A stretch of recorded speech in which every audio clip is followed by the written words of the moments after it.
Senator Warner, thanks so much for taking the time out of a very busy schedule to talk to us a little bit about the flooding in Southwest Virginia and especially in Damascus. Um, you visited Damascus not long after the event, right?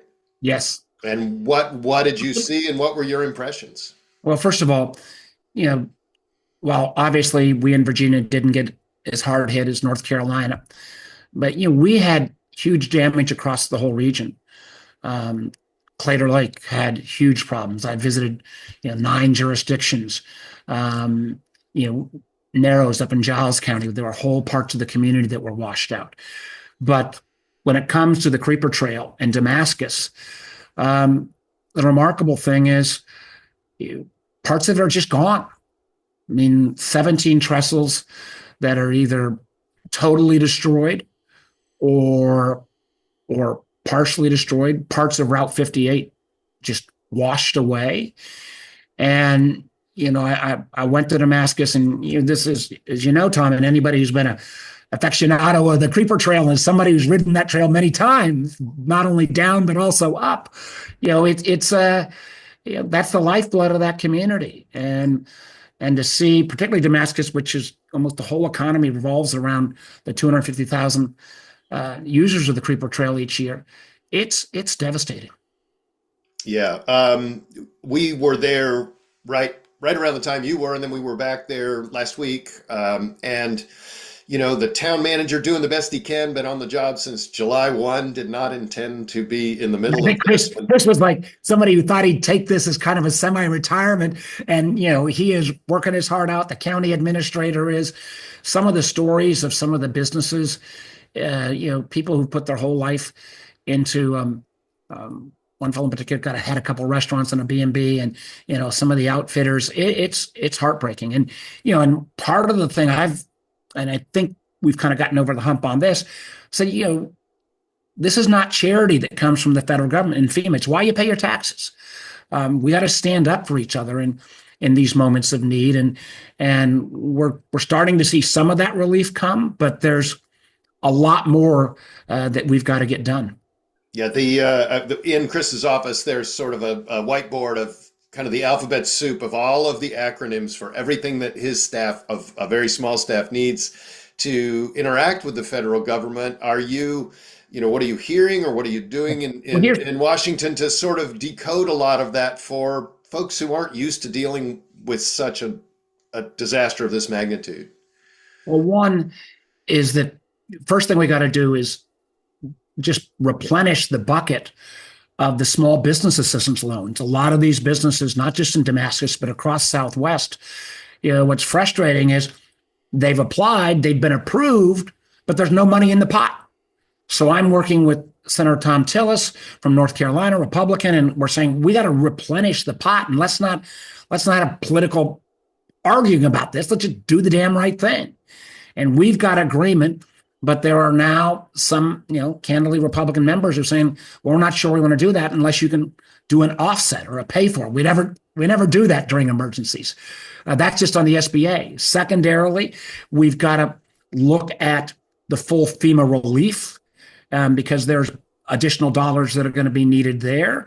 Some of that in terms of individual assistance, some of that in terms of additional business, but a lot of that also, how do you replace Route 58? And we're talking just on the Creeper Trail, literally hundreds of millions of dollars of damage. And I think the governor and I, who were working really closely together on this, we've been both surprised as these numbers keep creeping up, and then, take another few days or a week to get the full assessment. And then the third thing is, and this is something, the governor and I and Tim Kaine and Morgan Griffith and others, is there something we can do in the interim, even if we've got money? We got to get this see if we can get the Creeper Trail at least partially reopened come spring and the next year's season. We go for, a whole longer period of time, and it's going to be tough. So we're talking to the Forest Service. We're talking to the county. Is there a different way to get to White Top and have a modified trail for a period of time as we go through rebuilding? And then finally, there's been a lot of folks in the community who've already given. If there are other things, the governor and I and others are talking about, where can some philanthropy dollars help his way? That when we're talking hundreds of millions, we're not going to get that much, but can we get enough to again, on some of these early projects to help things through? So it's a multi-stage process. I mean, the community has come together, not just Damascus, but the county, but the whole region, and people in Southwest Virginia, they're proud. They have really rallied to each other's, reach each other's help. There was already some of the centers that were receiving aid were almost overstocked in terms of food and in that immediate out mouth. But this is going to, the reality I think is sinking in, at least for the Creeper Trail. This is not going to get fixed overnight. So what do we do in the interim to make sure that that economy and those businesses and those families can survive? Yeah, I think the last question I have for you is one of the things that touched me. I've been in touch a lot with a fellow named Adam Johnson, who runs the outfitter that's the farthest on the end of town that got the most damage. While a lot of the outfitters are open again, and he was just standing out in his parking lot. The first time I talked to him, he was pretty optimistic. The last time I talked to him, he was just standing in his parking lot saying, I find out I'm not qualified for this. I don't think I'm going to get that. He was just, if it's going to be 3 years, do I rebuild? If it's going to be a year, I probably do. And he's just not sure what to do. And as you hear from constituents and things, just like looking for a little hope on this stuff, Yeah. What do we say to the folks who are really trying to figure out what their next steps are? Well, I've got a couple other businesses that in Damascus that we've actually been able to help, and I'm going to get into this specific outfitter and see why he's not getting qualifications. But I do think, to get the assessment of how much total cost is one step, and we've been scrambling. I mean, we've been pushing folks. We got the Forestry Service, we got Ag, we got the county, we got State Road. There's a whole slew of folks to just figure out how much. And I'm, I mean, this is not for me to say, but as an outsider, but somebody who, desperately wants this reopened as quickly as possible. The community's got to come together and say, okay, if we're going to do an interim where people can use a modified Creeper Trail for as long as it takes to get full rebuild, they've got to come with that proposal.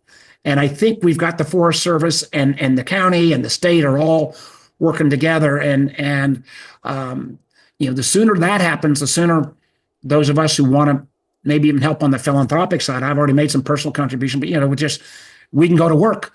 But we gotta get that together, and that I'm hoping is days away, not weeks or months.